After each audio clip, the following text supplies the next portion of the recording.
டப்புன்னு அந்த ரயில பாக்குது. அடுத்த நிமிஷம் நானும் இதை விளையாட வேண்டாம் அப்படின்னு குடு குடு குடுன்னு உள்ள போகுது. ஏய் இல்ல எங்க போற, இந்த ரயில நீ எல்லாம் விளையாட முடியாது, அதுக்கு நீ இந்த அளவால் விளையாடணும், அதை பாப்பா விளையாட அப்படின்னு துரத்தி விட்டுறாங்க. பாட மந்த பையில எப்படி வளர்ந்து வரேன் பாடுறா அப்படின்னு மண்டையில ஒரு மாஸ்க் எல்லாம் போட்டு வராங்க. ஆளாலும் கண்டுபிடிச்சு வெளியே துரத்துறாங்க. காலில் பேப்பர் கப் எல்லாம் போட்டு வராங்க. ஆனா அது நசுக்கி சின்னாப்பனம் ஆயிடுது.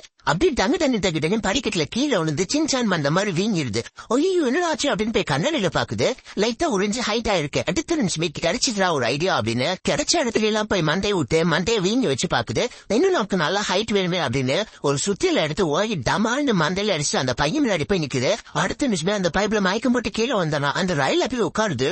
சுத்தி பார்த்தா கம்மியா போட்டு வச்சிருக்காங்க. இதுக்கு இருக்கிற ஹைட் தேவை அப்படின்னு நினைச்சிட்டு இருக்கிறதுக்குள்ளே அந்த ரைடு ஸ்டார்ட் ஆயிடுது. ரெண்டே தகன்னு எல்லா பக்கம் முட்டி மூடி போய் ஒரு இடத்துல நிக்குது. அப்பாடா ஏறுவோமா அப்படின்னு இறங்கியான்னு பார்த்தா மேல ஃபுல்லா பந்து மாதிரி வீங்கி கிடக்கு. எனக்கு இருக்கிற ஒரே ஒரு டவுட்னா இதுக்கு இருக்கிற ஹைட் தேவை குட்டியா இருந்தாலே பத்தாதா? உங்களுக்கு இந்த டவுட் வந்திருந்தா கமெண்ட் பண்ணிட்டு போங்க.